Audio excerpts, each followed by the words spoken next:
up and joining me to discuss Dr. Jitendra Singh. So thank you so much for taking time out. Let me start off by asking, this is an election which is happening for the first time in a decade. What is the response that you have been getting on the ground, both in the valley and in Jammu? Yeah, thank you very much, Arima, for getting me on this show. Of course, before I come to that and picking up a cue from what you said, that this is an election happening for the first time after 10 years, I think there are many first times to this election.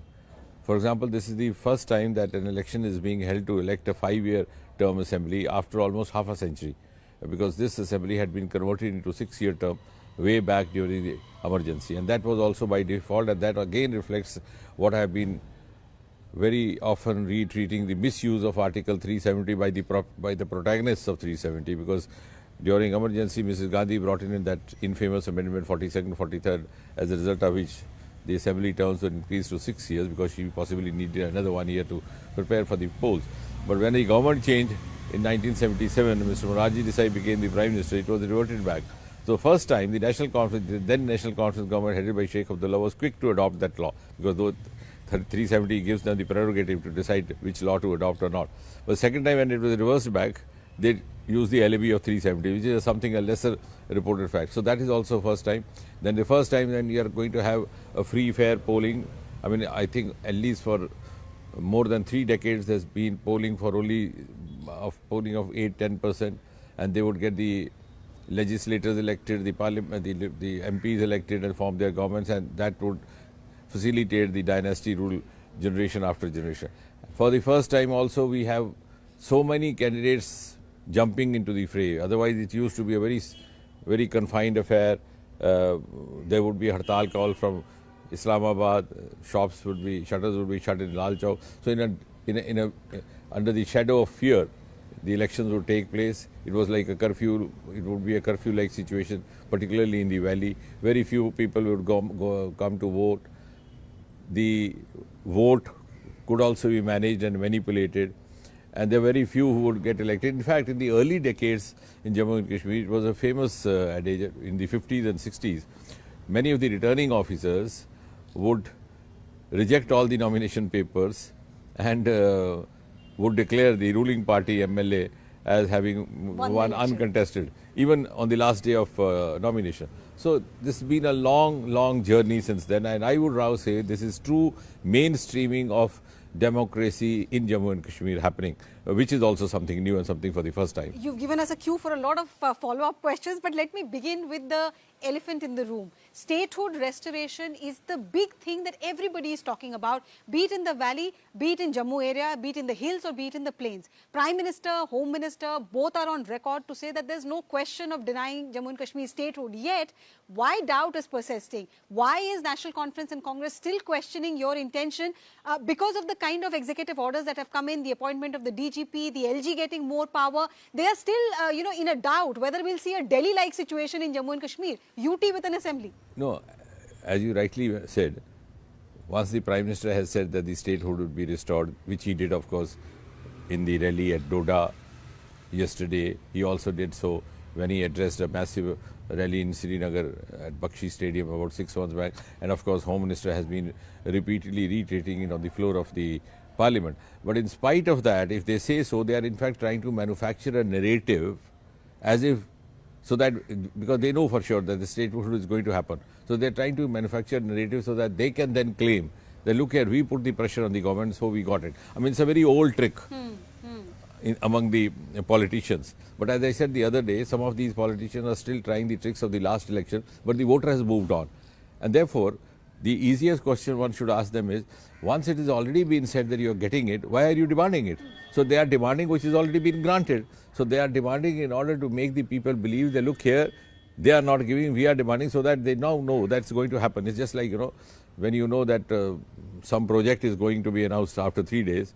So like a smart politician, I would say, I am demanding this because I know the order is in offing. So it's like that, but I don't think these tricks sell nowadays. So Jammu and Kashmir Chief Minister, whoever is elected in this assembly election, will have the same power that a Chief Minister in Rajasthan, Punjab, Bengal has? Of course, why not? In fact, he would rather mentally, physically, functionally feel like and behave like more as any other Chief Minister because prior to this, under the garb of 370, there was some kind of a semblance or some pretension of a special status, etc., which made him look apart. So he would rather look as one of the many other chief ministers. But 370 is also an important issue, but do you find there is resonance of the issue on the ground? There are some parties which are saying we'll keep this issue alive, but is the voter really concerned? No, absolutely not. Absolutely not. 370 is no longer an issue. And if I was saying the other day, if you conduct a survey, a public survey, not in Jammu, let it be in Srinagar, in the heart of Valley, and you ask the common man walking the streets and lanes of Srinagar, he would also not like to have 370. He may not say so for reasons of fear, etc. There, but if you ask him privately, because 370 was a great barrier to the opportunities available to the citizen, great barrier to the advantages rolled out from the central government, great barrier even to the financial grants. Now look here, for example, the local bodies, as far as the local bodies are concerned, the panchis and sarpanchis did not get the central grant to which they are entitled under 73-74 amendment of the Panchayati Raj Act, which was brought in again by the Rajiv Gandhi government, but the same party here did not implement it. So the grants coming would go to the treasury of the chief minister. Now they are available to the panchis sarpanchis. They are the district councils have now been constituted. They are getting directly central grants, almost as much of the constituency fund as the member of parliament. So whose benefit was 370 doing? Similarly, not giving daughters of Jammu and Kashmir the right to the property of their parents if she chooses to have a spouse outside Jammu and Kashmir. So how was it benefiting? I mean, in today's age and time, it was not only unjust, it was also inhuman. You were depriving your daughters because you wanted to grab their property. You were depriving a section of population of the voting rights. So who wants 370? It was only they were the beneficiary. That's why I said the paradox here has been that the greatest vociferous votaries were themselves the beneficiaries. That's why they are crying hue and cry over this. But it's not going to sell in public. So if 370 is history, if special status is done and dusted, then the Jammu and Kashmir voter will ask you the same question that the rest of the country voters ask, which is about electricity, which is about roads, which is about infrastructure, employment. So in this background, and as I'm speaking, the electoral helicopters are roving about it. We'll just give it a minute so that the audio is better. This is the festival of democracy, and the helicopters add to that festivity. Yes, so we'll give the helicopter a moment before we get the audio right. Sure. Because it's a campaign season, I'm sure one of us is moving I was just asking you, the questions that the Jammu and Kashmir voter will now have is same as the voters ask in rest of India, which is about what happens to my electricity bill, what happens to my water bill, where is the employment opportunity for my kids. In this backdrop, is there a risk of anti-incumbency for BJP? You are in power as the LG is appointed by the centre. The members of parliament in Jammu area are from your party. The reins of the state ever since August 5th, 2019 has been in the hands of the Bharatiya Janata Party. No, on the contrary, I would rather say that this is going to be a healthy turnover of things, because earlier on they didn't have the opportunity to choose the representatives whom actually they wanted to choose. So now they have district development councils in place. Now that's another question why for 7 decades Jammu and Kashmir was deprived of this. It was Prime Minister Modi who brought this in 2020. It was Prime Minister Modi who conducted the Panchayat elections after nearly 20 years.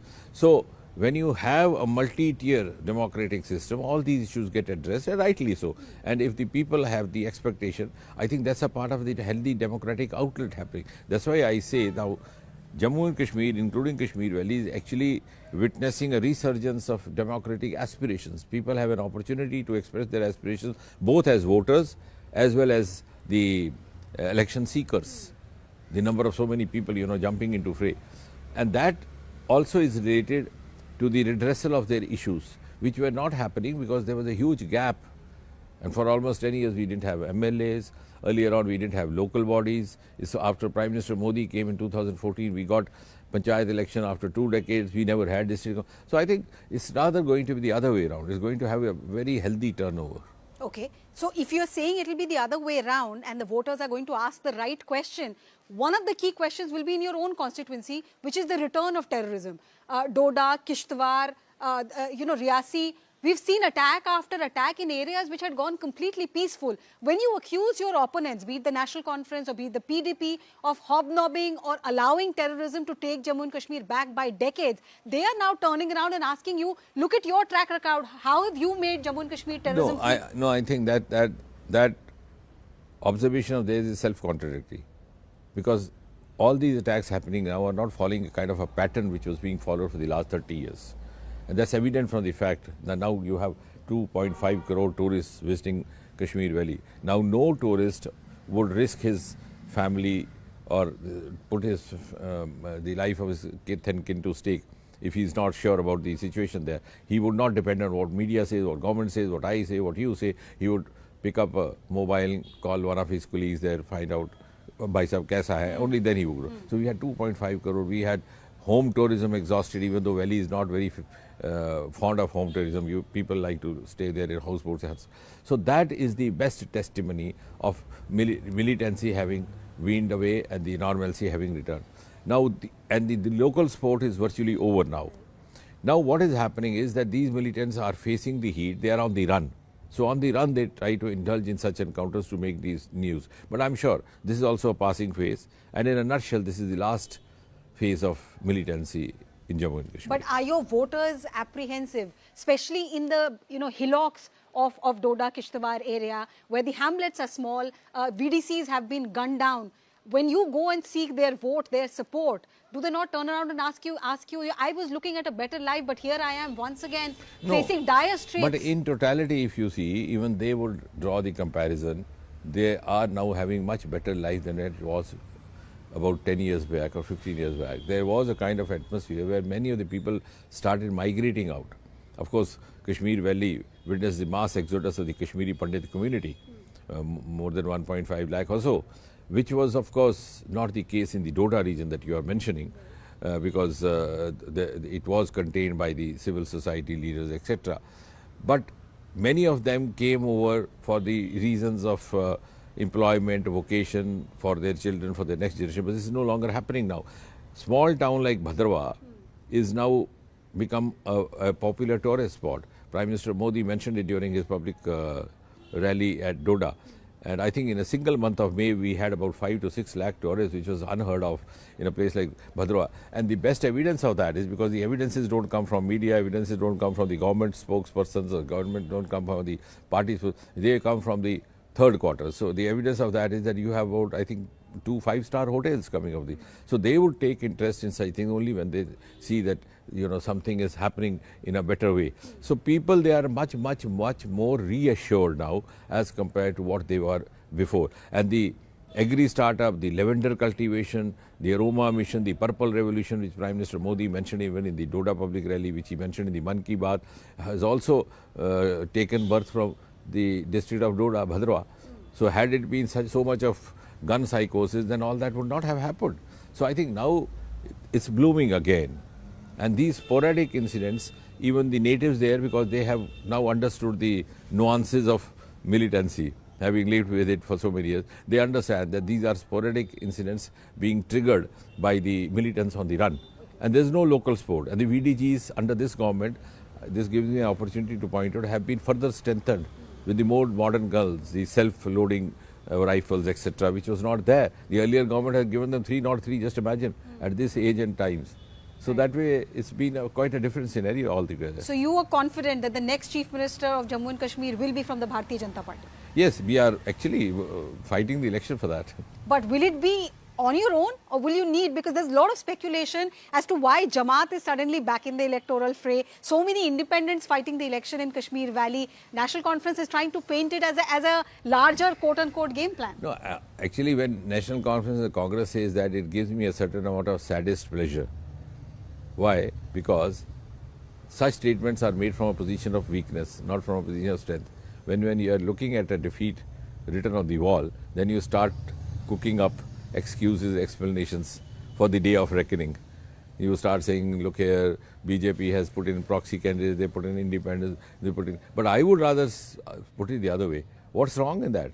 That's an indication of a healthy democracy. The more the merrier. But Jamaat carries a baggage, sir. The more the merrier is the essence of the festival of democracy, because gone are those times and people were scared even of filing their nominations in the valley.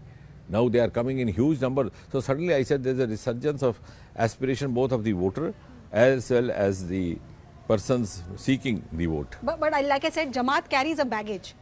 Jamaat is not officially contesting, but if you say it's certain independent has some kind of a belief, I think that's something which can't be hardly be substantiated. But you can't debar an independent. Tomorrow suddenly you have a mood of filing in your nomination. Who can prevent that? Okay. The other charge that is being made against you is that Prime Minister, Home Minister, the top functionaries of the BJP are reserving their sharpest attack against the NC and the Congress. Is there any scope to take the PDP along once again if the seats demand so? No, we are confident we'll be there on our own, and Bharatiya Janata Party, even whenever it has come into an alliance with another party, it has not compromised its ideology. And again, as I said about in the context of the 5-year term, 6-year term, which is not much highlighted in the media, another fact which is not much highlighted, which for whatever reasons, is that I think in the history of independent India, there's been only one single instance when we walked out of a coalition. PDP didn't push us up. The Chief Minister was very comfortable because she was there in the seat of power with our support, and there was no vote of confidence, there was no public pressure, there was no protest, but we simply walked out because our leadership decided that, look here, the objectives, the purpose, the motive with which we had entered into an alliance to serve the people of Jammu and Kashmir, of course without compromising our ideological bottom lines, are not being adhered to, and therefore we took an ideological stand. So I think whenever we enter into, that's a difference between the Congress party and the Bharatiya Janata Party. So decisions are not taken in haste, and the decision making within the party is as democratic as the functioning of the party outside. So that way it is quite different. So am I speaking to the next Chief Minister of Jammu and Oh, Kashmir? absolutely not. Absolutely not. That's not the case at all. You're ruling yourself out completely? Oh, absolutely. There is no question like that. Bharatiya Janata Party is a party of Karyakartas. All of us are equal. Our responsibility is changed. There's no sense of entitlement. And that's why you see whenever there's an election, whether it's a local body election, it's a parliament election or the assembly election, everybody jumps into the fray. So it's like a family moving in. So each one of us is a Karyakarta, discharging the responsibility given to each one of us, and there is no sense of entitlement that since you have been here today, tomorrow you'll be. That is in Congress party, where you have family-centric party, so you keep the father in good humor or the mother in good humor. If not, then the son in good humor. Here it doesn't work. Dr. Jitendra Singh, thank you so much for sharing your thoughts. Dr. Jitendra Singh, Minister of State for Prime Minister's Office, one of the key planners for the Bharatiya Janata Party's election game plan for Jammu and Kashmir, sharing his thoughts on what he thinks is in store for the Union Territory, which as per him is all set